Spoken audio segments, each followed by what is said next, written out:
అమరావతిపై YCP ప్రభుత్వం చేసిన విధ్వంసంపై CM Chandrababu శ్వేతపత్రం విడుదల చేశారు. అమరావతిని చూస్తుంటే చాలా బాధ కలుగుతుందని చంద్రబాబు ఆవేదన వ్యక్తం చేశారు. అమరావతిని ప్రధాన ఆదాయ వనరుగా చేయాలని తాను సంకల్పిస్తే జగన్ మాత్రం విధ్వంసం చేశారంటూ మండిపడ్డారు. అమరావతి రైతుల త్యాగాన్ని ఊరికే పోనివ్వనని, ప్రజా రాజధాని అయిన అమరావతి నిర్మించి తీరుతామని చంద్రబాబు స్పష్టం చేశారు. ప్రజా రాజధాని అమరావతి ఏ ఒక్కరి రాజధాని కాదు, ఏ ఒక్కరి కోసరం కాదు. అందుకే డే 1 ప్రజా రాజధాని పేరు పెట్టాం. ఉపాధి కల్పన, సంపద సృష్టి, పేదరిక నిర్మూలన, 26 జిల్లాల అభివృద్ధికి ఆదాయ వనరు మన అమరావతిగా ఉండాలి.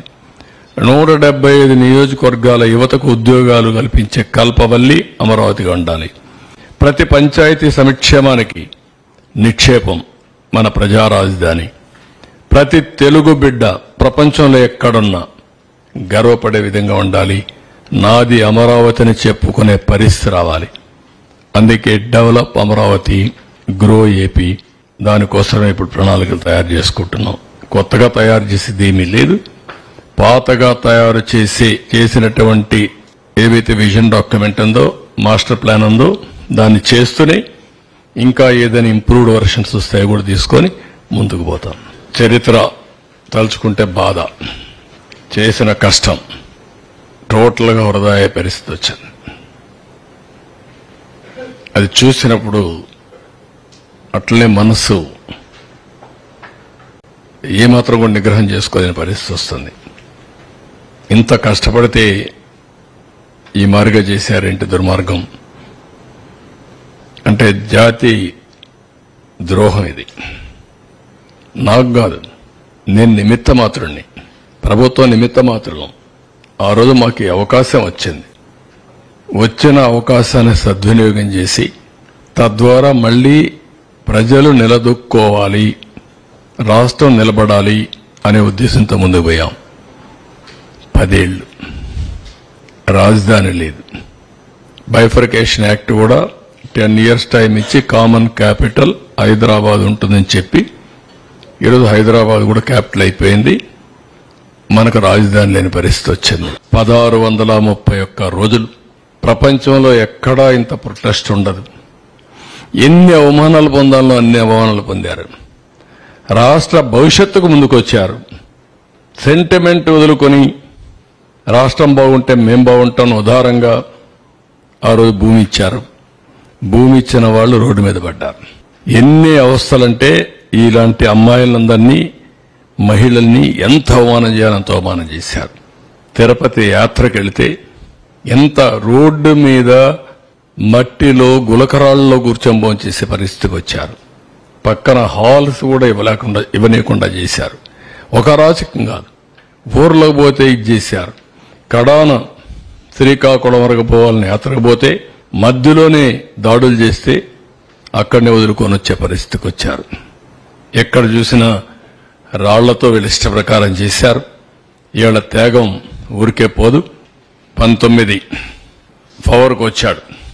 First act was destruction of Praja Vedika. No return orders, no accountability, జవాబుదారీతనం లేదు. ఒక చిన్న ప్రాపర్టీ కొట్టాలన్నా నిర్ణయం చేసేటప్పుడు ప్రాపర్ ప్రొసీజర్ ఫాలో కావాలి. ఎలాంటి ప్రొసీజర్ ఫాలో కాకుండా ఇది చేయడం. అక్కడి నుంచి 3 రాజధానులు అనౌన్స్ చేయడం, ఆ నుంచి బీసీజీ రిపోర్ట్ ఒకటి తేవడం, జిఎన్ రావు కమిటీ వేయడం, కేబినెట్ సబ్ కమిటీలు వేయడం, ఎన్ని విన్యాసాలు చేయాలనో అన్ని విన్యాసాలు చేసి విధ్వంసానికి ఏం చేయాలని అన్ని చేసే పరిస్థితి. ఈ విధంగా ఉన్నటువంటి ప్రజావేదిక ఈ విధంగా తయారు చేశారు. అది అట్లే ఉంది ఇప్పటికి కూడా. ఎవ్వరు కూడా మరీ ఇలాంటి మెంటల్ ఫెలోస్ వస్తే తప్ప ఇంతవరకు ఇండియా చరిత్రలో రాజధాని మారుస్తా అన్నాడు ఎవరు లేడు. స్వాతంత్రం వచ్చిన తర్వాత ఎవరన్నా ఉన్నారా? నాకు తెలియదు, మీరు చెప్పాలి. నేను కూడా 45 ఏళ్ళు రాజకీయాల్లో ఉన్నా, at the helm of affairs లో ఉన్నా. నేను ఎవరిని చూడలా. First time I'm seeing a different politician. మీరందరూ అర్థం చేసుకోవాలి. ఎవడు రాలా. అలాంటి తిక్క వాళ్ళ దగ్గర, పిచ్చోళ్ళ దగ్గర కూడా రాష్ట్రాన్ని కాపాడడానికి ఏం చేయాలో ఆలోచించాలి. ఇప్పుడు not only for Andhra Pradesh, it is a case study for the country. దేశానికి కూడా ఒక కేస్ స్టడీ ఇది. ఇప్పుడు రెండోది, ఓసారి బాధేస్తుంది. నా ఇంటెన్షన్స్ ఆర్ గుడ్. ఓసారి నా ఇంటెన్షన్స్ ప్రజలు అర్థం చేసుకునేట్టుగా నేను చెప్పలేకపోవడం కూడా నా తప్పు కావచ్చు, లేకపోతే వాళ్ళు కూడా ఓసారి ఎమోషనల్గా డిస్టర్బ్ కావచ్చు. అల్టిమేట్గా రిజల్ట్ ఈజ్ సేమ్. నేను సఫర్ అయ్యా, రాష్ట్రం సఫర్ అయింది, అందరం సఫర్ అయ్యి. Nobody can question Singapore. అలాంటి కంట్రీ ముందుకొచ్చి ఫ్రీగా మనకు ఒక మాస్టర్ ప్లాన్ తయారు చేయించారు. First capital region concept master plan ఇచ్చారు. మొత్తం ఏరియా అంతా కూడా గుడివాడ, లేకపోతే ఇక్కడ ఈ పక్క చిలకలూరుపేట, ఇవన్నీ కలిపి ఒక క్యాపిటల్ రీజియన్కి ఇచ్చారు. ఆ తర్వాత క్యాపిటల్ సిటీ మాస్టర్ ప్లాన్ ఇచ్చారు. ఆ తర్వాత seed capital area detailed master plan కూడా డీటెయిల్స్ ఇచ్చారు. ఈ డీటెయిల్డ్ మాస్టర్ ప్లాన్లో 9 సిటీస్ వచ్చాయి. Sports city, medical city, government city, judicial city, అదే మరి ఫైనాన్షియల్ సిటీ, నాలెడ్జ్ సిటీ, ఇదే మరి ఇక్కడ ఎలక్ట్రానిక్ సిటీ, అదే మరిగా టూరిజం సిటీ, హెల్త్ సిటీ. ఈ విధంగా 9 సిటీస్ మనం దీంట్లో ఏర్పాటు చేసుకోవడం జరిగింది.